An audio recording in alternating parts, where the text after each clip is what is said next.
Assalamualaikum warahmatullahi wabarakatuh. Waalaikumsalam warahmatullahi wabarakatuh. Alhamdulillah, salatan wassalamu ala Rasulillah. Puji beserta syukur kepada Allah Subhanahu wa taala. Salawat dan salam kepada junjungan alam Nabi besar Muhammad sallallahu alaihi wasallam. Yang saya muliakan Bapak Ibu yang telah berhadir di pelatihan mini ini. Semoga selama beberapa menit ke depan insyaallah Ibu bisa menikmati pemaparan dari materi saya dan insyaallah bisa Ibu terapkan di dalam kelas Ibu sekalian, Bapak Ibu sekalian ya.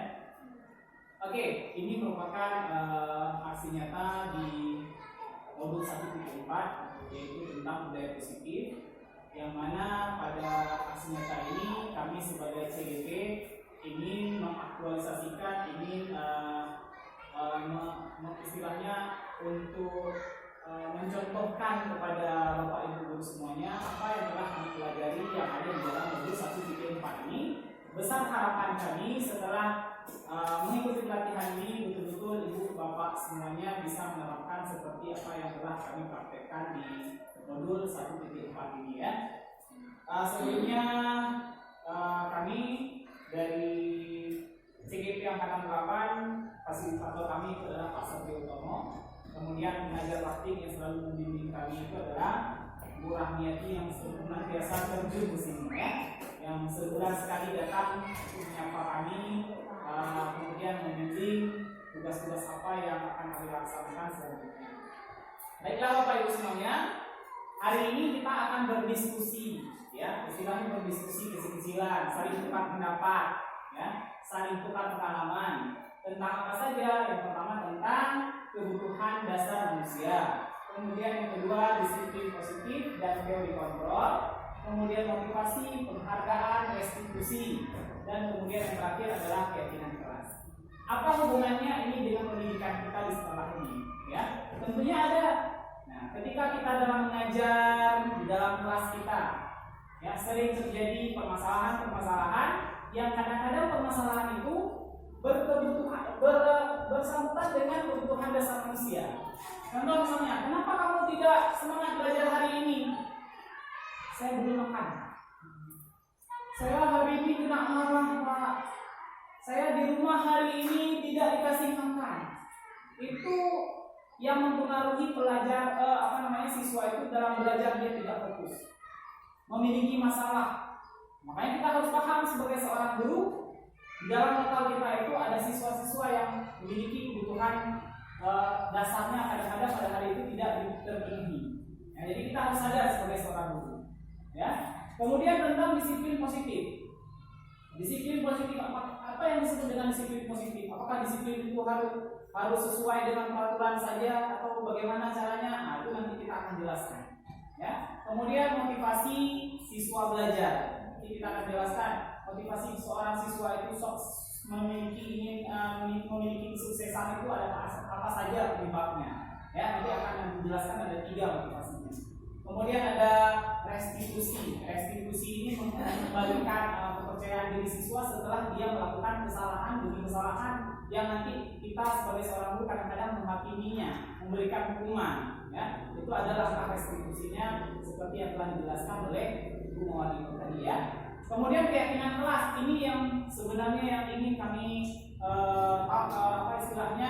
tawarkan dan ingin semua guru ini menerapkan ini semuanya ya, seperti tugas daripada modul 1.4 ini.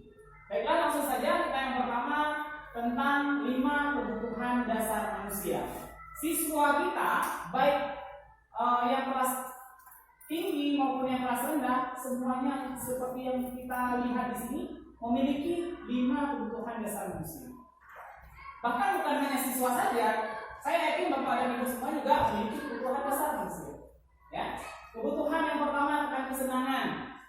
Ya, semua kita suka yang namanya dengan kesenangan. Ya, kita senang itu bisa mengubah mood kita. Ya, begitu juga dengan siswa kita. Ya. Kenapa kadang-kadang ketika anak-anak berlari di kelas itu kita larang, dia langsung tidak semangat belajar? Kenapa? Karena kita sudah merenggut kesenangan dia. Ya, Nah, kemudian kebebasan. Begitu juga kita sebagai seorang manusia yang merdeka itu ingin kebebasan. Nah, nanti kita sebagai seorang guru harus bisa memanage kebebasan mereka, memanage kesenangan mereka ketika berada di kelas kita. Begitu juga dengan kebutuhan bertahan hidup, seperti tadi contohnya siswa tidak fokus dalam belajar, ya. Kadang bisa jadi dia tidak diberikan uang jajan, kadang dia belum makan, itu kan kebutuhan hidup dia. Pada hari itu dia tidak ada, belum ada, dan inilah yang menyebabkan dia itu tidak fokus. Makanya sebagai seorang guru kita harus bisa melihat, ya, ketika ada masalah timbul di kelas kita, ya, kita harus melihat dari mana dulu, dari 5 kebebasan ini, ya, 5 kebutuhan dasar manusia. Kemudian selanjutnya adalah power. Power ini kekuasaan, ya, seorang manusia butuh yang namanya power, butuh untuk dianggap pintar, ya, butuh kepintaran dia itu diakui, ya, butuh kehebatan dia. Misalnya ada seorang menanya ranking 1, ketika dia bertanya, kemudian kita akan sering dia bertanya, kita mengacukan dia, nah dia akan bermasalah mungkin, ya, karena dia menganggap dirinya saya ingin bertanya, ya, supaya dilihat sama orang, saya ini orangnya pintar. Nah, ini akan mengganggu dia nanti. Cuma kita sebagai seorang guru kita arahkan. Kemudian yang terakhir adalah cinta dan kasih sayang. Seorang murid itu, ya, dia butuh yang namanya kasih sayang. Minimal 1 hari itu kita pernah panggil dengan dia, ya. Misalnya Sheila, ya, misalnya Vika, kita panggil dengan panggilan-panggilan sayang. Dan ini akan berefek kepada kualitas dia belajar pada hari tersebut, ya. Nah, ini 5 kebutuhan dasar ini, yaitu menurut Dr. William Glasser, ya. Nah, ini dari dalam karya beliau, yaitu choice theory, atau yang disebut dengan teori pilihan, ya. Nah, kita lanjut kemudian. Maka dari semuanya itu kita seorang guru harus bisa mengambil alasan, harus bisa melihat alasan siswa itu, ya, dalam memberikan alasan misalnya kenapa dia telat hari itu, ya, kita mendengarkan alasannya. Jangan sampai kita merenggut 5 kebutuhan dasar mereka. Seperti yang telah dijelaskan sama Ibu Mawar tadi, yaitu bertahan hidup di sini seperti makanan, tempat, pakaian, keamanan, kesehatan, itu merupakan kebutuhan hidup dia. Kemudian rasa sayang, rasa diterima, ini adalah yang kedua, dipedulikan, berbagi, kerjasama, menjadi bagian daripada kelompok. Ini adalah hal yang ingin dimiliki oleh siswa-siswa kita. Begitu juga dengan penguasaan, kebebasan, dan kesenangan. Ya, oke. Sebelum ini ada yang mau ditanyakan?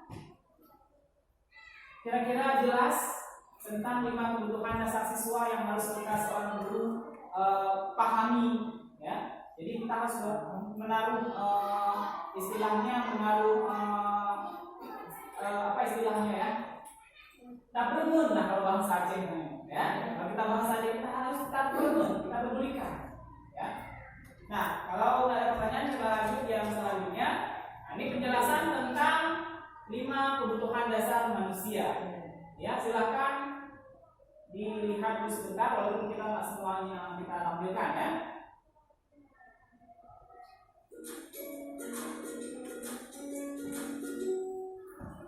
Salam dan bahagia Ibu dan Bapak guru hebat. Untuk membangun budaya sekolah yang positif dengan lingkungan yang aman dan mendukung murid untuk menjadi pribadi yang berdaya, seimbang, dan bahagia, salah satu upaya yang dapat dilakukan oleh guru adalah memahami kebutuhan dasar yang mendasari perilaku murid. Pada video kali ini kita akan membahas tentang 5 kebutuhan dasar manusia.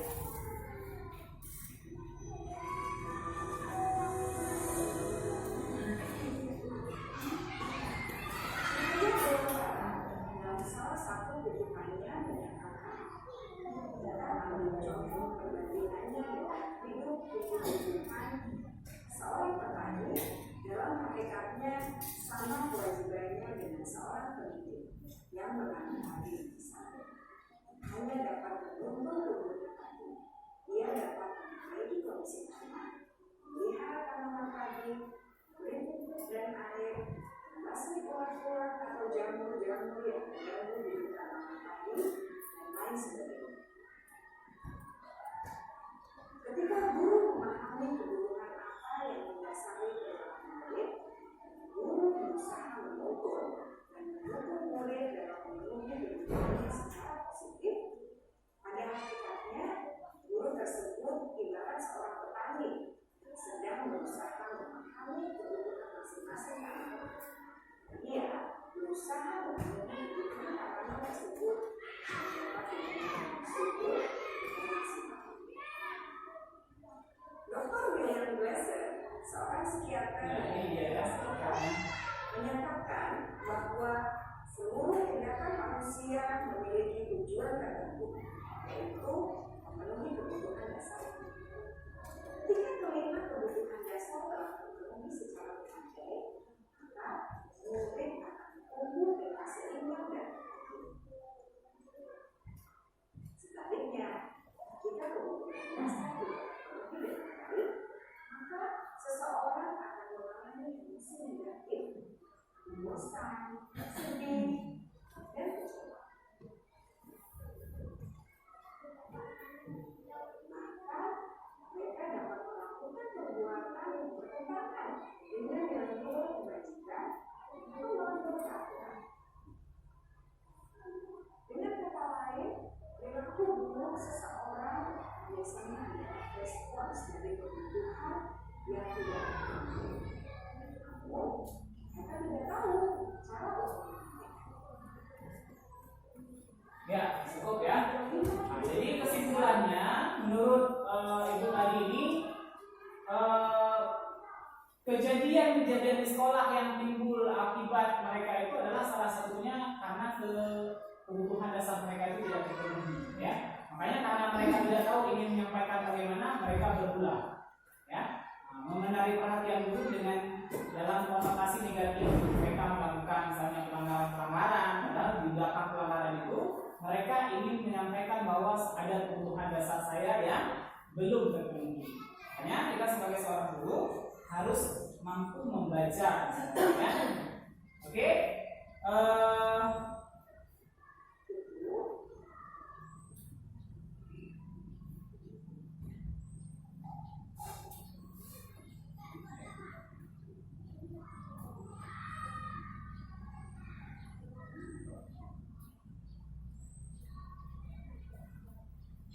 Nah, selanjutnya yang akan kita sampaikan setelah kita memahami apa kebutuhan dasar manusia, selanjutnya adalah tentang disiplin positif. Ya, seperti yang telah dijelaskan tadi, disiplin positif itu adalah sebuah pendekatan yang berfokus kepada kekuatan pada tindakan yang positif.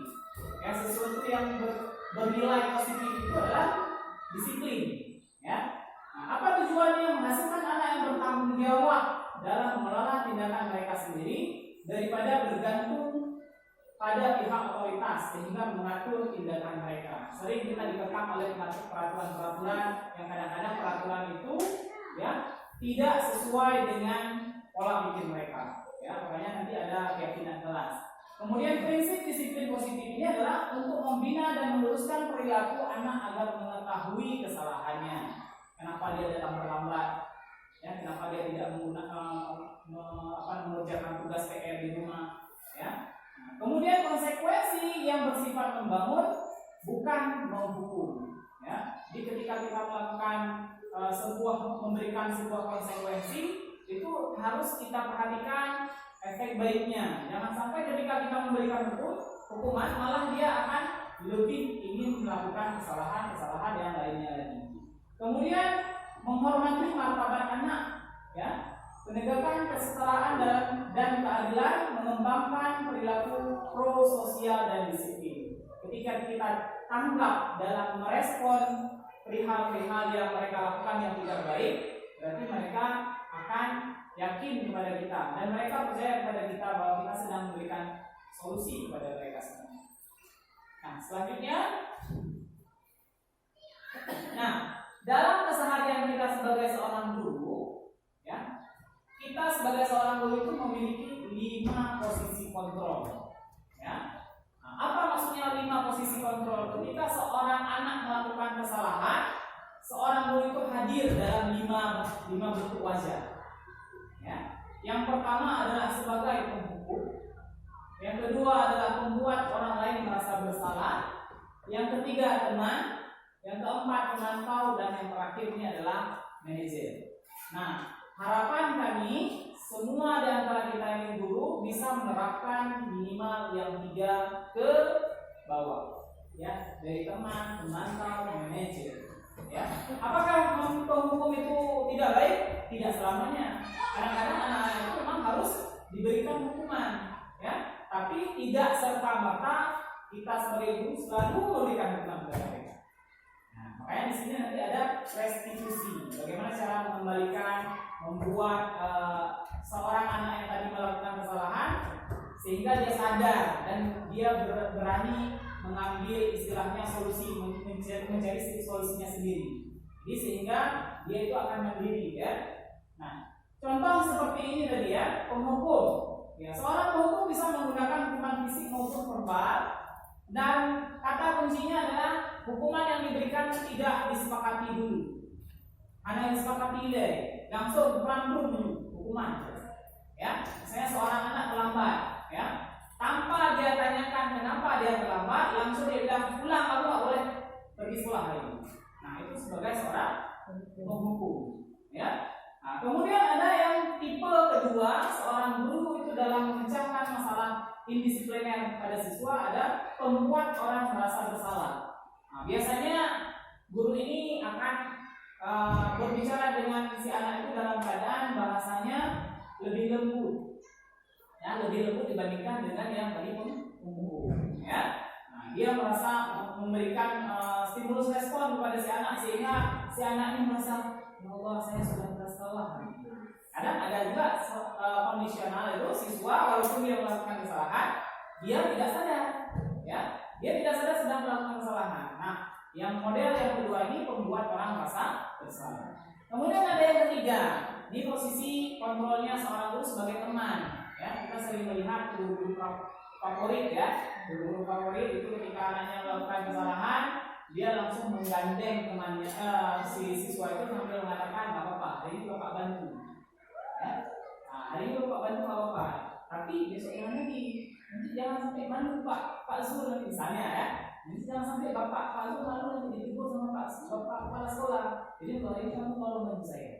Ya, hari ini masalah kamu saya selesaikan. Nah, ini tentang posisi kontrol seorang teman, ya.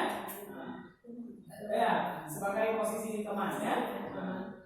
Kemudian yang ketiga itu adalah monitor atau pemantau. Nah, dalam posisi ini beliau ini memonitor atau mengawasi. Nah, dalam bayangan dia sudah ada peraturan-peraturan keyakinan kelas yang sudah disepakati sama siswa. Dia tinggal bilang, nah, kamu yakin kesepakatan sekolah yang kita buat itu apa? Yakin, Pak.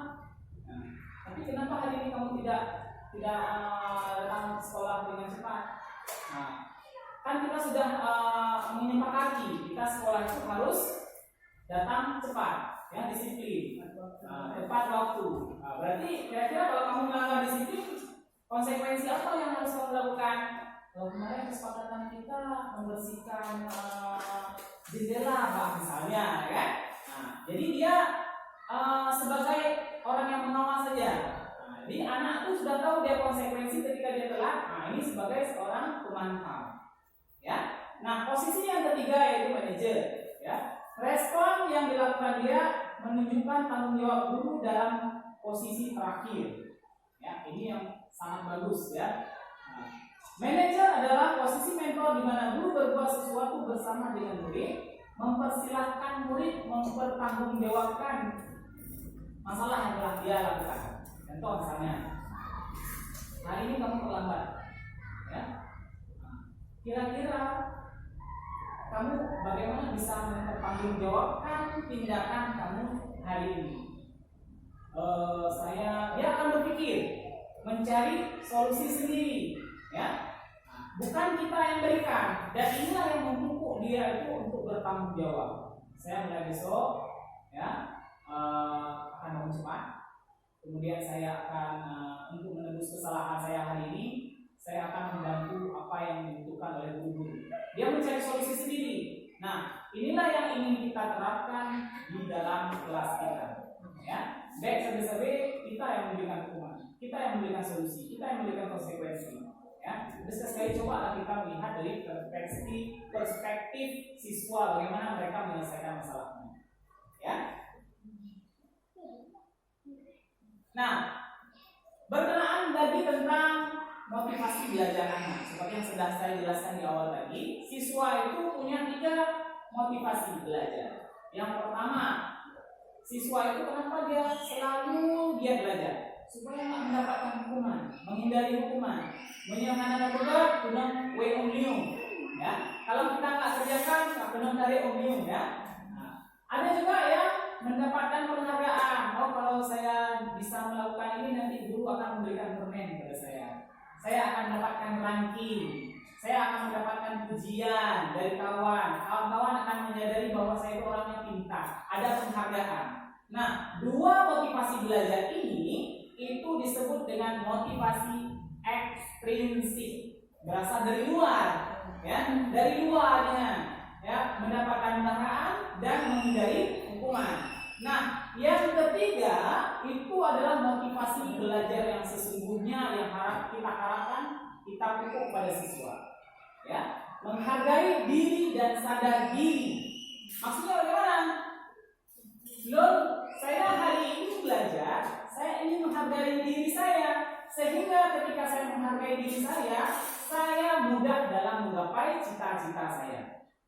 Ya, mudah menggapai cita-cita saya sehingga saya banyak nanti apa yang bisa saya praktekkan dalam ilmu yang telah saya pelajari selama ini. Nah, ini yang disebut dengan motivasi intrinsik, yaitu motivasi langsung dari dalam. Ya, jadi kita harus paham. Nah, jangan sampai apakah ini yang ini tidak boleh kita gunakan? Boleh. Ya, kadang-kadang seorang siswa itu ketika dia sudah hilang kontrolnya, dia sekali kita butuh yang namanya dalam pelajaran kita berikan penghargaan. Tapi tidak selamanya seperti itu. Ya, kita usahakan semoga siswa kita itu mempunyai kesadaran diri. Ya, makanya setiap guru itu menjelaskan. Nah, kalau kamu belajar sungguh-sungguh itu untuk kamu sendiri. Ya, seperti dalam Al-Quran ya. In ahsantum fa ahsantum li anfusikum, kalau nggak salah ya.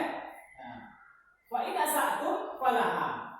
Kalau kamu berbuat kebaikan, rajin belajar, itu akan untuk kamu juga nanti. Nah, bukan untuk apa? Bukan untuk guru, bukan untuk wali kelas. Ya. Tapi kalau kamu tidak belajar dengan sungguh-sungguh atau melakukan kebalikannya, maka kebaikan itu akan balik kepada kamu. Ya, jadi kita sadarkan siswa itu sehingga memiliki motivasi belajar yang ketiga. Selanjutnya, nah, restitusi ini adalah bagian daripada penyelesaian masalah di posisi 5 posisi kontrol tadi, yang posisi manajer ya. Nah, kita ciptakan kondisi bagi seorang murid untuk memperbaiki kesalahan mereka sehingga mereka bisa kembali kepada kelompoknya sendiri dengan karakter yang lebih kuat.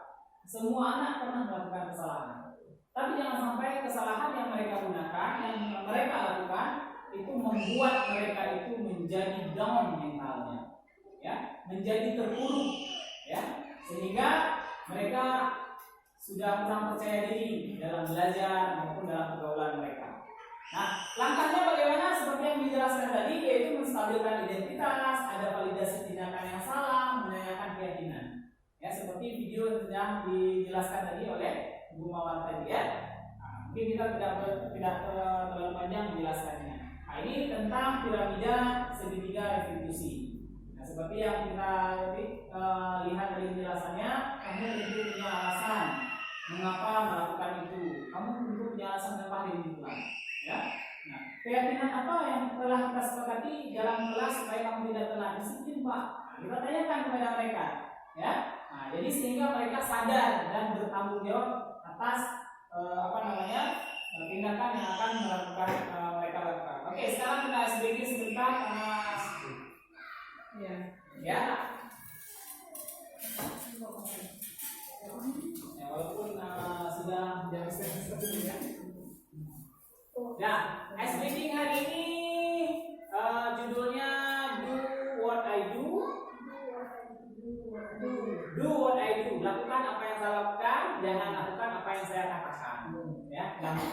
mainannya ya. Ya. Lakukan apa yang saya lakukan, jangan lakukan apa yang saya bilang. Berarti pedomannya ke telinga apa ke mata? Mata. Ya, ini bisa nanti dicontohkan di di kelas ya, untuk SPP-nya. Oke, ini contoh ya. Kalau saya bilang saya melakukan angkat tangan kanan, yang aku lakukan apa?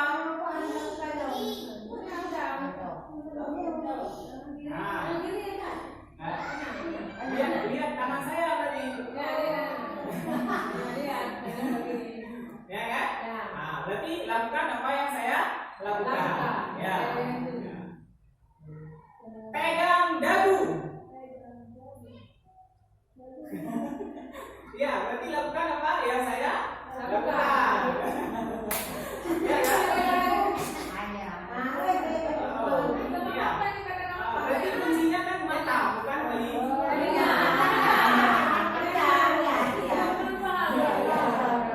Ya, berarti ya. Udah paham ya? Berarti mulai sekarang biar pecah konsentrasinya ya. Nah, pegang telinga. Benar.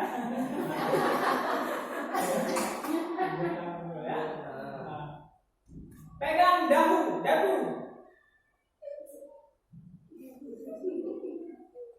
Lihat ke bawah. Pegang telinga. Angkat dua tangan. Oke, dagu ya.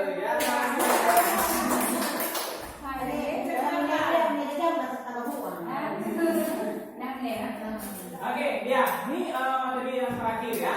Apa lagi? Jadi yang telah kita pelajari tadi ya, tentang itu kebutuhan dasar manusia, kemudian ada posisi kontrol, kemudian motivasi belajar siswa, ini semuanya tergantung untuk kita yang namanya sukseskan profil pelajar Pancasila. Ya, tujuan ya, yang kita jelaskan yang tadi, ada kebutuhan dasar, kemudian ada posisi kontrol, kemudian ada motivasi siswa, kemudian yang terakhir ada restitusi ya. Nah, jadi ini tujuannya. Apa tujuannya pelajar Pancasila? Yang satu yaitu beriman kepada Tuhan yang Maha Kuasa, yang Maha Esa ya, dan berakhlak mulia. Kemudian ada mandiri, bernalar kritis, kreatif, gotong royong, dan berkebinekaan global.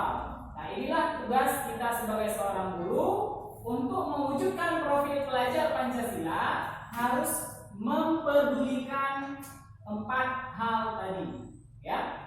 Tentang apa itu? Tentang kebutuhan dasar murid ya, posisi kontrol, kemudian restitusi, dan yang terakhir adalah motivasi belajar siswa. Nah, ini keyakinan kelas kita bisa terapkan seperti arahan daripada Bu Mawar tadi ya, sudah dijelaskan secara lengkap. Ini ada sekilas tentang bagaimana proses dalam menyusun keyakinan kelas ya. Bagaimana seorang siswa itu dilibatkan di dalam menyusun keyakinan kelas sehingga mereka itu sadar bahwa keyakinan kelas yang kita buat itu berasal dari saya ya. Jadi saya harus bertanggung jawab dengan apa yang saya usulkan di dalam keyakinan kelas ya. Nah, ini dia. Jadi karena pas kali ini kebetulan kita di awal semester, makanya kita bisa melaksanakan itu semuanya. Dan yang terakhir adalah terima kasih atas perhatiannya yang sudah bersusah payah duduk di sini mendengarkan latihan ini ya. Nah, semoga yang saya sampaikan ini yang benar datangnya dari Allah, yang salah dari kekalpan saya sendiri. Semoga apa yang saya sampaikan juga bisa Bapak Ibu terapkan kalau itu baik ya. Bila ya, assalamualaikum warahmatullahi wabarakatuh.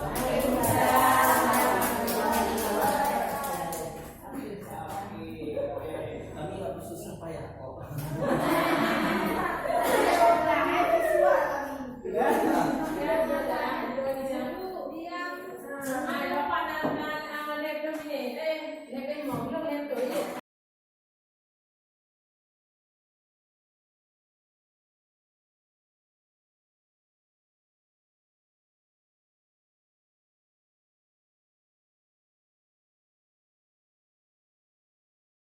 kita memulai pelajaran di semester yang kita tunggu-tunggu ini ya, kita lebih bagus kita buat dulu kesepakatan kelas.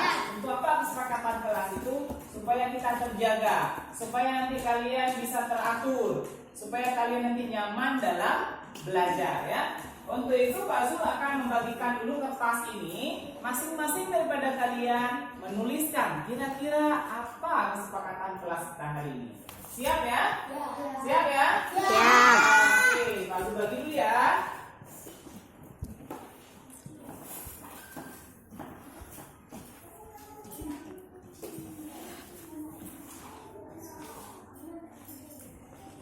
Ya, semuanya nanti akan mengisi kesepakatan kelasnya supaya kita nanti bisa tertib, teratur, dan nyaman dalam belajar. Ya, silakan ditulis. Sudah tulis, Nak? Sudah. Ya. Oke, sebentar lagi kita kumpul ke papan tulis. Nanti Pak Zul akan rangkum apa yang sudah kalian tulis ini menjadi sebuah kesepakatan kelas ya. Semuanya berkontribusi, semuanya memiliki peran dalam mengatur bagaimana nanti kita akan belajar di kelas kita yang kita cintai ini. Sudah ya? Sepertinya sudah siap semuanya? Oke, silahkan yang sudah tempelkan di... Halo. Jangan lewat di atas tuh, Nak. Di bawah kesepakatan kelas.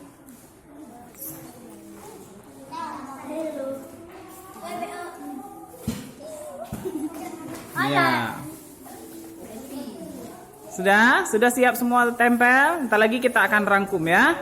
Menjadi sebuah kesepakatan kelas di kelas yang kita cintai ini.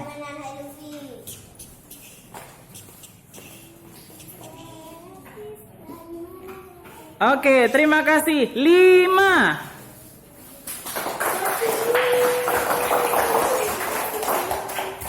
Nah, alhamdulillah hari ini kita berjumpa kembali dalam pelajaran yang sama, pelajaran agama Islam.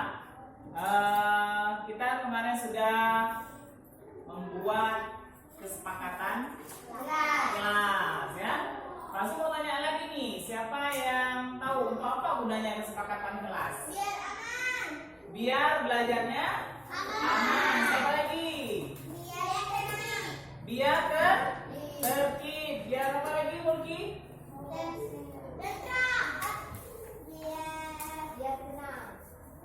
Biar belajarnya senang, tertib, aman, nyaman, tentram, dan kalian itu tidak tertekan dengan peraturan dari saya. Ya, jadi kita buat aturannya sama. Jadi nggak hanya Pak Zul aja yang buat, tapi kalian semuanya. Ini aturan ini, kesepakatan kelas yang telah kalian tulis di sini itu kalian sendiri yang membuatnya. Untuk apa? Supaya kalian nanti terlatih untuk bertanggung jawab. Sudah kalian usulkan, berarti kalian harus jalankan. Siap? Ya. Nah, satu lagi yang paling perlu supaya kita tadi kan sudah ya, untuk apa nih kesepakatan kelas biar aman, nyaman, senang dalam belajar kan? Nah, ini semuanya adalah untuk melatih kita untuk menjadi pribadi atau siswa yang memiliki profil pelajar Pancasila. Tahu apa profil pelajar Pancasila? Tahu. Oke, semuanya kita bernyanyi sama-sama lagu profil pelajar Pancasila ya. 1, 2, 3. Belajar Pancasila.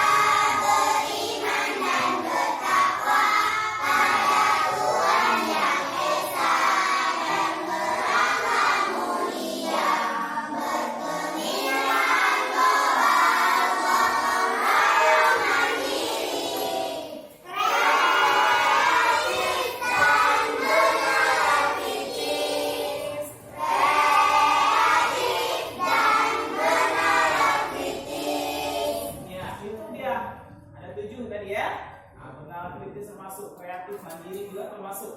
Nah, makanya hari ini kita sudah deal dengan kesepakatan kelas kita, ya.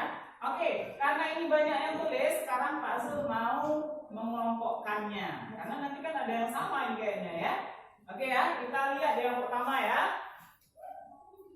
Untuk nomor 1, ada yang mengatakan saling menghargai teman dan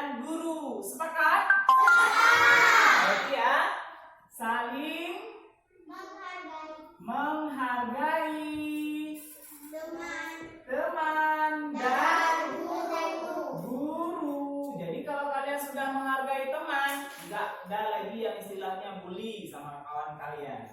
Nggak ada yang ngejek-ngejek lagi, ya. Kalian itu harus berteman dengan baik, baik di sekolah maupun di rumah kalian. Begitu juga ketika kalian menghargai guru, ya. Ketika kalian menghargai guru, kalian sopan sama guru. Masuk kelas juga ada aturannya, ya kan? Seperti yang akan kita tulis sebentar lagi. Nggak mengerjakan pekerjaan tugas atau yang diberikan sama Pak Guru, ya kan? Nah, semua tugas kalian kerjakan. Kemudian kalian ngomongnya juga sopan sama guru. Kenapa? Karena kalian sedang menghargai guru, ya. Kemudian yang kedua,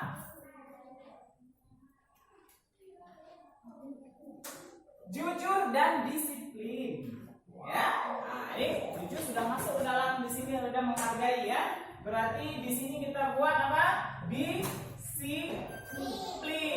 Nah, disiplin masuk kelas, keluar kelas. Izin guru. Nah, izin ketika keluar, ya. Nah, masuk assalamualaikum. Datang ke sekolah tepat waktu. Pulang sekolah juga nggak main-main ke tempat lain, langsung ke rumah. Siap ya? Oke, yang ketiga.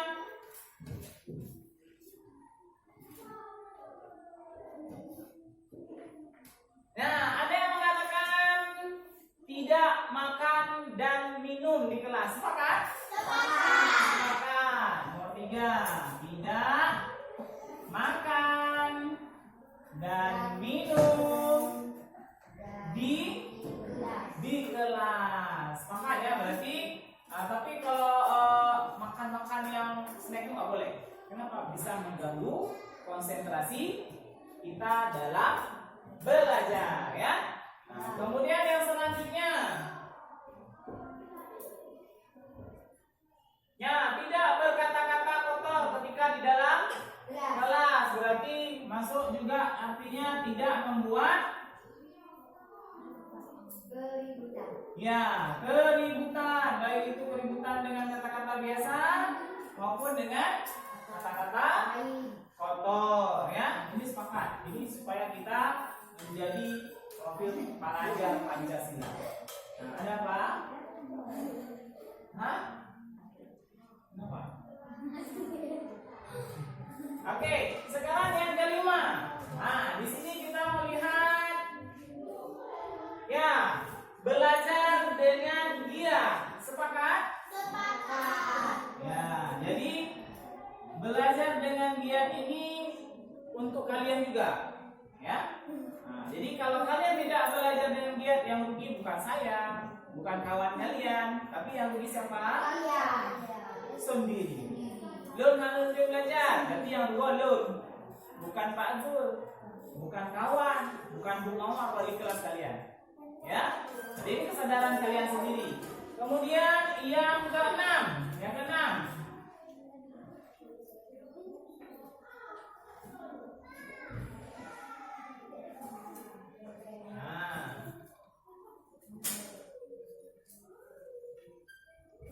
Nah, ini apa nih? Belum jelas nih.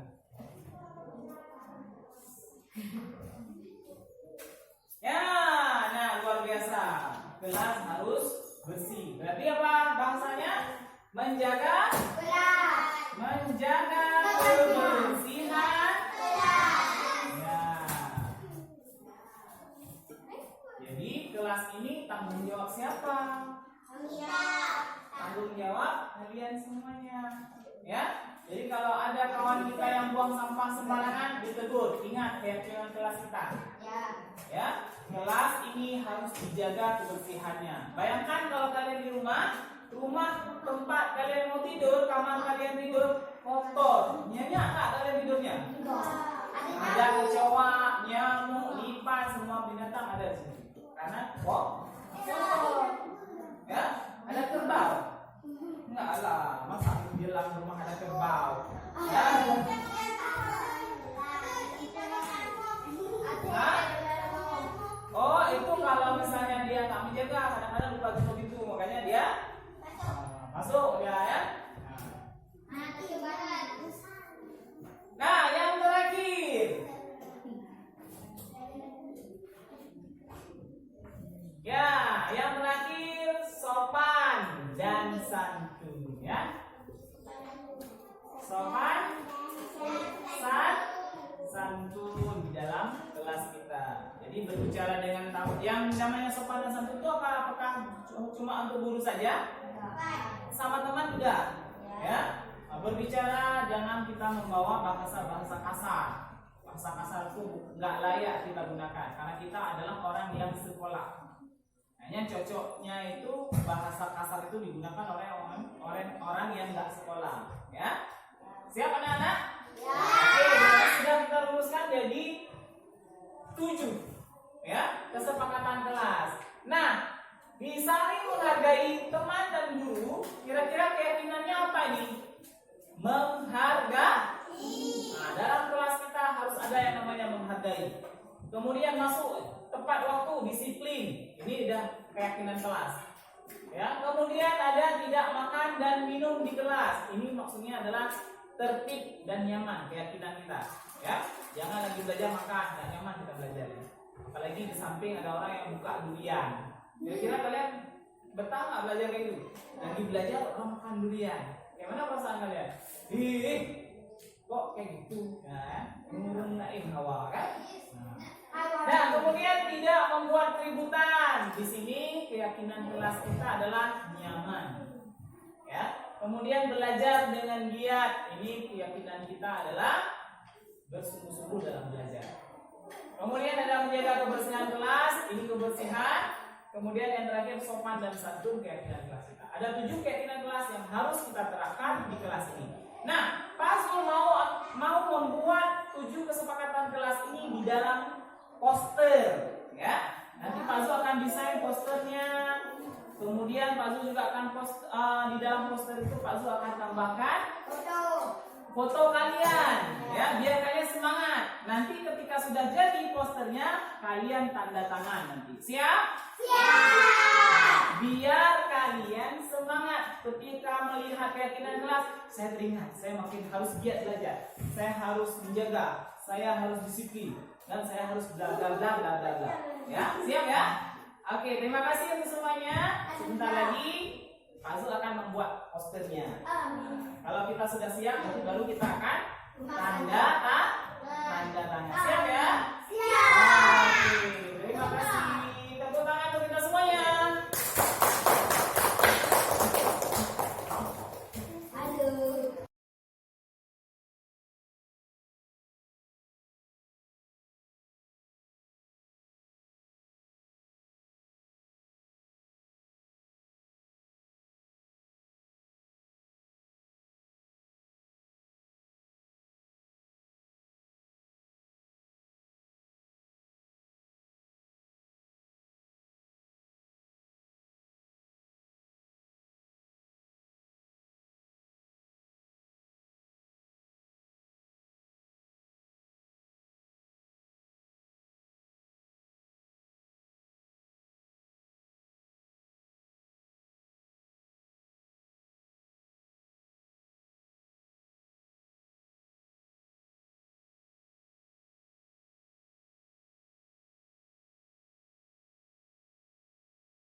Assalamualaikum.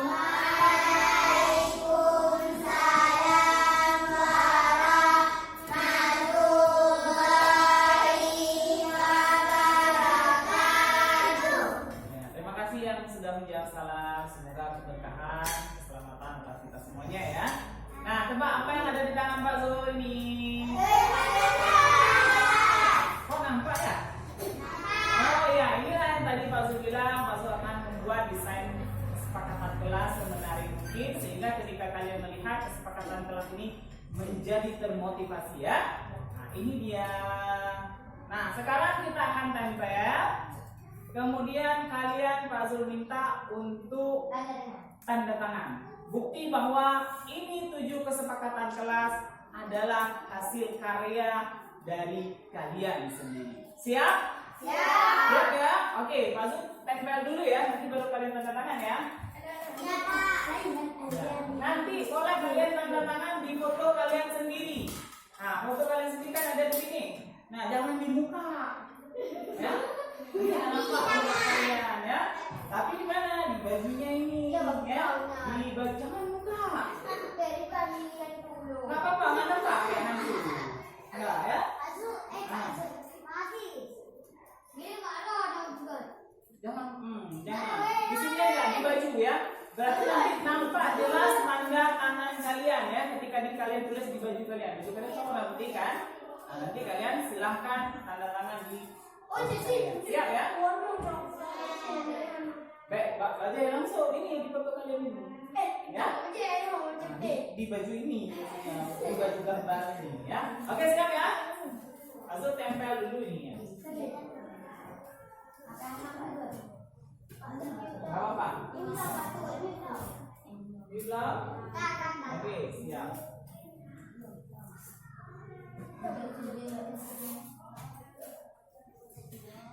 Nanti kita tambah lagi ornamennya di sini supaya cantik ya. Apakah bunga atau Ultraman atau Transformer boleh ya? Semuanya ya. Kita harus sabar ya. Sabar nggak juga? Sabar nggak juga?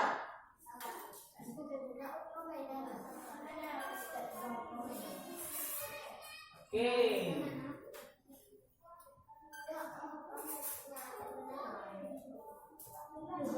Oke, sekarang yang menandatanganinya adalah kalian sendiri. Lihat foto kalian masing-masing. Nanti tanda tangan di kalian sendiri. Jadi kita atur ya. Kita mulai dari yang sebelah kanan Pak Zul. Oke, siap ya? Siap ya? Siap ya?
Lanjut lagi.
Boleh antri di sini terus di belakang.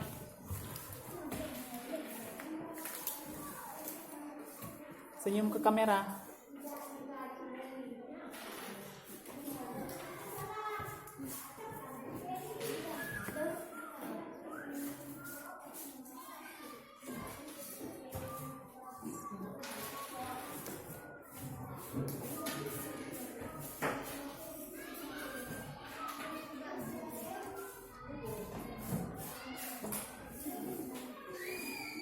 Kanza senyum.